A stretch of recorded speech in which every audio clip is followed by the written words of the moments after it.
ایران کے صدر تشریف لائے، پھر سعودیہ کا وفد تشریف لایا، ہم دونوں کا خیر مقدم کرتے ہیں. اور ایک چیز پہ ہمیں بالکل تشویش ہے کہ جب ایران کا صدر آیا تو امریکہ نے ہمیں کہا کہ ہم آپ پہ سینکشنز لگا سکتے ہیں. ہمارے فارن آفس کے کسی منشی نے بھی اٹھ کے یہ بات نہیں کی کہ جناب who the hell you are to intervene in the internal matters of Pakistan. جب انڈیا نے رشیا سے معاہدہ کیا تھا گیس کا یا آئل کا معاہدہ کر رہا تھا تو اس وقت امریکن فارن منسٹر نے کہا تھا کہ آپ ہمارے اسٹریٹجک الائے ہیں، آپ یہ کام نہیں کر سکتے. تو انڈین فارن منسٹر نے کہا کہ ہم آپ کے اسٹریٹجک الائے ضرور ہیں، ہم آپ کے پالتو غلام نہیں ہیں. پاکستان کا فارن منسٹر کب یہ جواب دے گا کہ جناب ہم آپ کے دوست ضرور ہیں، آپ کے ہم بھائی ضرور ہیں، آپ کے ہم بیٹے نہیں ہیں. میں بھی حکومت پاکستان سے یہ نہیں کہتا کہ آپ جنگ چھیڑ دیں، لیکن امریکہ کو، مغربی ریاستوں کو بھائی بنایا جائے سر، باپ نہ بنایا جائے. دیر از hell lot of difference between بھائی اینڈ باپ.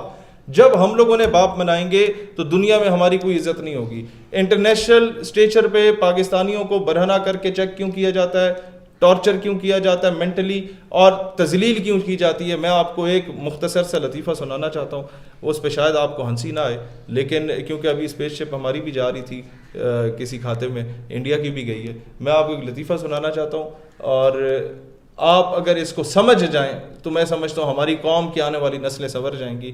کہ چاند پہ جب ایک اسپیس شپ جا رہی تھی نا تو پوری دنیا میں اور پورے پاکستان میں جشن منایا گیا کہ بھئی اسپیس شپ چاند پہ جا رہی ہے. لیکن اس میں ایک مسئلہ یہ تھا کہ 5-6 سائنسدان تھے اور ایک کتا بھی اس میں موجود تھا، ٹونی نام کا. پوری دنیا نے جشن منایا، پاکستانیوں نے بھی جشن منایا کہ سائنس اینڈ ٹیکنالوجی ترقی کر گئی ہے، ہم لوگ بھی جا رہے ہیں، سائنسدان بھی جا رہے ہیں اور ایک کتا بھی جا رہا ہے. تو لیا بھگر کا ایک سرائکی بابا تھا، اس نے کہا کہ یار اللہ کرے غرق تھی ونجے لیکن چند سے نہ پہنچے. لوگوں نے کہا جناب بابا جی وہ اسپیس شپ تہاڈی ہے؟ انہوں نے کہا نہیں. اسے جڑا کتا جا رہے ہو تہاڈا ہے؟ اس نے کہا نہیں پتر. اسے جڑا فیول پایا گیا تہاڈا ہے؟ کہتا نہیں پتر. لوگوں نے کہا بابا جی وہ تہانوں مسئلہ کی ہے، what is the issue with you? اس نے کہا بیٹا 100 مرتبہ خدا نہ خواستہ وہ اسپیس شپ چاند پہ پہنچ جاتی ہے اور چاند کی اپنی مخلوق چاند پہ پہلے سے موجود ہوتی ہے، اور وہ زمین سے آئی ہوئی مخلوق کا استقبال کرنے اسپیس شپ کے پاس جاتی ہے، اور 100 مرتبہ خدا نہ خواستہ اس اسپیس شپ سے سائنسدان کی جگہ اگر پہلے کتا باہر نکل آتا ہے تو کہیں چاند کی مخلوق یہ نہ سمجھے کہ زمین کی مخلوق ایسی ہوتی ہے، کیونکہ وہ کتا چاند پہ زمین کی نمائندگی کر رہا تھا. میں اپنی قوم سے کہتا ہوں اپنے نمائندے اچھے چنیں. جب وہ جا کے بھیک مانگتے ہیں، کشکول پھیلاتے ہیں، جھولیاں پھیلاتے ہیں تو پوری دنیا آپ کو بھیکاری اور چور سمجھتی ہے، ڈاکو سمجھتی ہے. اور جب وہ جا کے آنکھوں میں آنکھیں ڈال کے بات کریں گے تو دنیا آپ کو غیرت مند سمجھے گی.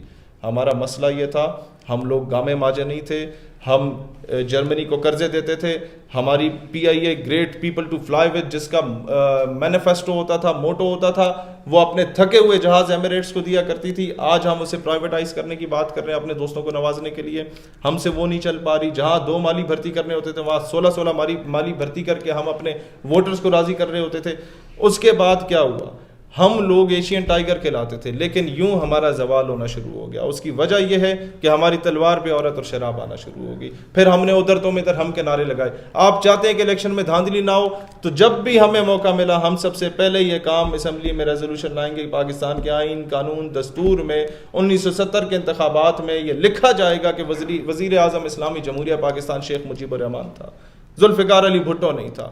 بہت انتہائی ادب سے معذرت کے ساتھ بھٹو صاحب شہید رحمۃ اللہ علیہ کی روح سے کہ آپ ہمارے وزیر اعظم الیکٹڈ نہیں تھے. جب تک ہم اپنی پہلی غلطی کو تسلیم نہیں کریں گے الیکشن ریگڈ ہوتے رہیں گے، اور بائی الیکشن بھی ریگڈ ہوتے رہیں گے. اگر یہ بلدیات کرائیں گے اس میں بھی دھاندلیاں ہوتی رہیں گی. ہمیں اپنی غلطیوں سے سبق سیکھنا پڑے گا. جو کل پاکستان کے بانی، جو فاطمہ جناح کے مجاہد ہوا کرتے تھے بنگالی، ہم لوگوں نے یہاں پر آ کے کتیا کے گلے میں لالٹین ڈال کے ایک ڈکٹیٹر کا ساتھ دیا تھا گجرانوالہ کے وزیروں نے، جو آج بھی نواز شریف کی حکومت میں ان کے بچے بیٹھے ہوئے ہیں. محترمہ فاطمہ جناح کے اولین صفوں میں اگر کوئی کھڑا ہوتا تو بنگالی شیخ مجیب الرحمان کے لوگ کھڑے ہوتے تھے.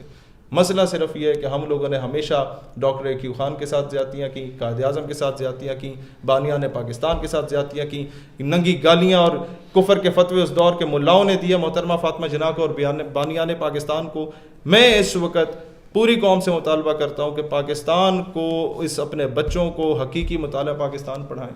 پاکستان سے عشق اور محبت سکھائیں تاکہ کل کو بڑے ہو کے جب یہ اداروں میں جائیں, محکموں میں جائیں, سسٹم میں جائیں یا پالیٹکس میں جائیں, یہ ماضی کے دکھوں کا, غموں کا ازالہ کر سکے اور پاکستان مزید تقسیم نہ ہو. پاکستان ہمیشہ زندہ باد. آپ بھائیوں کا کوئی سوال ہے تو آپ لوگ وہ کر سکتے ہیں.